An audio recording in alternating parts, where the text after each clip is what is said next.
Hello, 8 April 2025. ഇന്നത്തെ ദിവസത്തിൻ്റെ പ്രത്യേകം എന്താണെന്നറിയാമോ? അല്ല, തംബ്നെയിൽ കണ്ടിട്ട് വന്ന് നിങ്ങളോടൊന്നും തന്നെ ഞാനിങ്ങനെ ലാഗാക്കുന്നത്.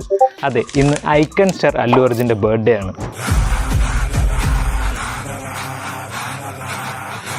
ബർത്ത്ഡേ സ്പെഷ്യൽ മാഷപ്പ് വീഡിയോ, അതാണ് ഞാൻ ആദ്യം പ്ലാൻ ചെയ്തത്. പിന്നീട് കോപ്പിറൈറ്റിൻ്റെ കാര്യം ആലോചിച്ചപ്പോൾ അത് വേണ്ടെന്ന് വെച്ചു.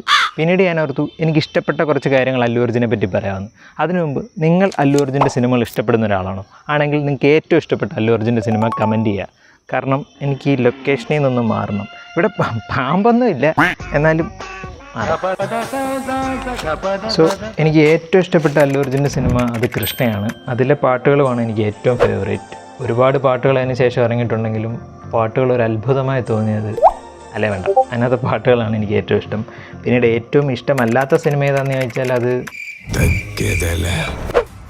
നല്ല പടമാണ്, പക്ഷേ എനിക്കെന്തോ അതങ്ങോട്ട് ഒത്തിട്ടില്ല. പിന്നെ ഒരു സമയത്ത് എൻ്റെ റിംഗ് ടോൺ എന്ന് പറയുന്നത് ഈ ഒരു മ്യൂസിക്കായിരുന്നു, violin song. Romeo and Juliet എന്ന് പറയുന്ന സിനിമ, ഇതരം മൈലതോ എന്നാണ് തെലുങ്കിലെ പേര്. ഇതായിരുന്നു ഒരു സമയത്തെ റിംഗ് ടോൺ. പിന്നീട് ഇപ്പോഴും ഞാൻ യൂസ് ചെയ്യുന്നൊരു ട്യൂണുണ്ട്, ഈ ഒരു മ്യൂസിക്കിൻ്റെ റിംഗ് ടോൺ അല്ല, മറിച്ച് ഞാൻ എണീക്കാൻ വേണ്ടി യൂസ് ചെയ്യുന്നത് ഈ ഒരു മ്യൂസിക്കാണ്. എന്താണെന്ന് അറിയത്തില്ല, എനിക്ക് ഭയങ്കര ഇഷ്ടമാണ്.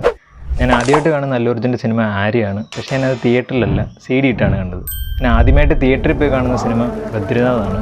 ഞാൻ ഷാർജയിൽ വർക്ക് ചെയ്യുന്ന സമയത്താണ് അല്ലു അർജുൻ്റെ ഒരു സിനിമ തെലുങ്ക് വേർഷനിൽ കാണുന്നത്. അത് റേസുപുരമാണ്. പൊളി. ഇതിനെ ഞങ്ങളുടെ നാട്ടിൽ ചാമ്പയ്ക്കാന്ന് പറയും. നിങ്ങളുടെയൊക്കെ നാട്ടിൽ എന്തോ പറയുന്നത്? നമ്മൾ വിഷയത്തിൽ തന്നെ അറിയില്ലേ. എനിക്കൊന്ന് കോളേജിലും സ്കൂളിലൊക്കെ പഠിക്കുന്ന സമയത്ത് അല്ലു അർജുനെ പോലെ ഡ്രസ്സ് ചെയ്യാനൊക്കെ ശ്രമിക്കാറുണ്ട്. കാരണം അദ്ദേഹമായിരുന്നല്ലോ ഒരു സ്റ്റൈലിഷ് സ്റ്റാർ, ഒരു ട്രെൻഡ് സെറ്ററായിരുന്നു.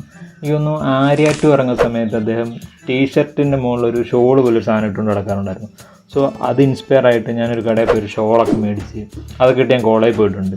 എനിക്ക് എന്തിൻ്റെ കേടായിരുന്നു എന്ന് ഞാനിപ്പോൾ ആലോചിക്കുന്നത്. ആ ചൂടത്ത് ഞാൻ സ്കൂളിലും കോളേജിലൊക്കെ പഠിക്കുന്ന സമയത്താണ് ഈ അല്ലു അർജുൻ്റെ സിനിമകൾ ഭയങ്കര തരംഗമാകുന്നത്.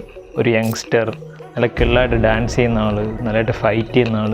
ഇപ്പോഴത്തെ 2K കിഡ്സിന് എത്രത്തോളം അദ്ദേഹം ഉണ്ടാക്കിയൊരു ഓളം മനസ്സിലാവുമെന്ന് അറിയത്തില്ല, പക്ഷേ 90s കിഡ്സിന് അറിയാം അല്ലു അർജുൻ എന്ന് പറയുന്നൊരു താരമുണ്ടാക്കിയൊരു ഓളം എത്രയാണെന്ന്.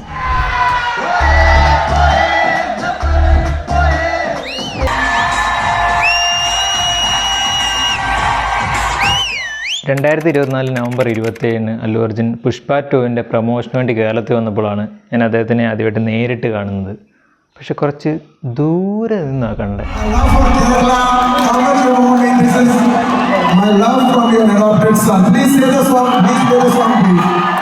സോ ഇതൊക്കെയാണ് ഞാൻ പറയണമെന്ന് ഉദ്ദേശിച്ചത്.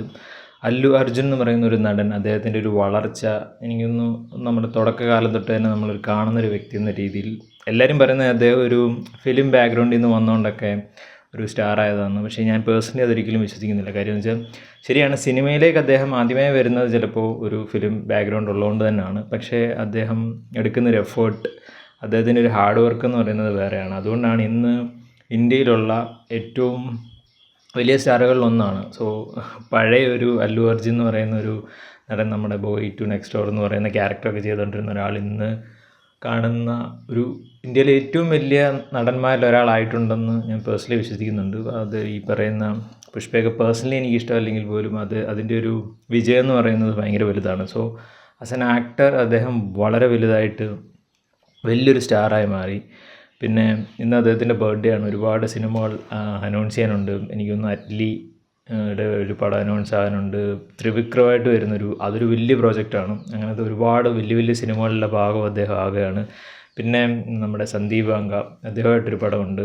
പക്ഷേ എനിക്കൊരു പേഴ്സണലി ആസ് എ ഫാൻ ഒരു വിഷമമുള്ളതെന്ന് വെച്ചാൽ അദ്ദേഹത്തിൻ്റെ പഴയ ഒരു ടൈപ്പ് ഓഫ് ഒരു സിനിമകളുണ്ട്, നമുക്കൊക്കെ റിലേറ്റ് ചെയ്യാൻ പറ്റുന്ന രീതിയിലുള്ള ക്യാരക്ടേഴ്സ് ചെയ്യുന്ന അങ്ങനത്തെ സിനിമകൾ ഇനിയും ഈ പറയുന്ന വലിയ സ്റ്റാർസിൽ നിന്നൊന്നും ഇത് വരില്ല.